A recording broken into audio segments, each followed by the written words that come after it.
oh, this is like in tons of Netflix kid shows. These are not just shows, they're sermons. They're demonic anti-sermons. Like it's reverse discipling your kids. So that's what people need to understand. What you are seeing is the outcome of a covert strategy that was hatched in 1987 by two gay rights activists. All right, this is a book right here. It's called After the Ball.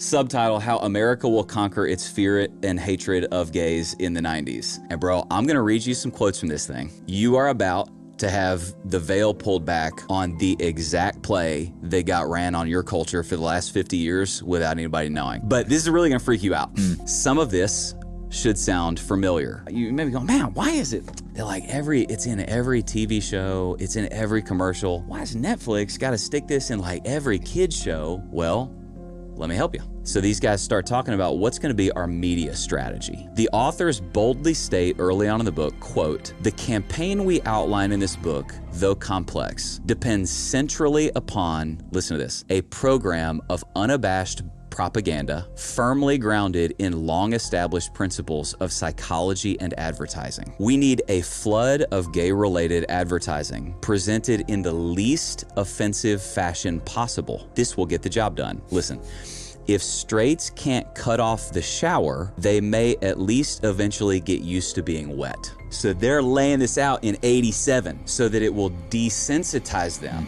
to the fact that this is not right, true, good, or normal. Bro, this is nuts. First, we will get our foot in the door by being as similar as possible to the straights. Then and only then, when your one little difference, orientation, is finally accepted, can you start dragging in your other peculiarities one by one. You hammer in the wedge narrow end first. As the saying goes, allow the camel's nose beneath the tent and his whole body will soon follow. So if you're asking the question, why is it that in the last 10 years, 20 years, it went from just like, normal same-sex couple on Will and Grace, and now we're doing like furries. We got trans people in kids cartoons, and like we got pride parades in Portland where like they're getting city permits to walk around naked in BDSM paraphernalia in front of children. Well, in 1987, somebody outlined a strategy. Get the camel's nose beneath the tent first, and then his whole body will soon follow. You have just had the history of American culture since 1987 prescribed to you in advance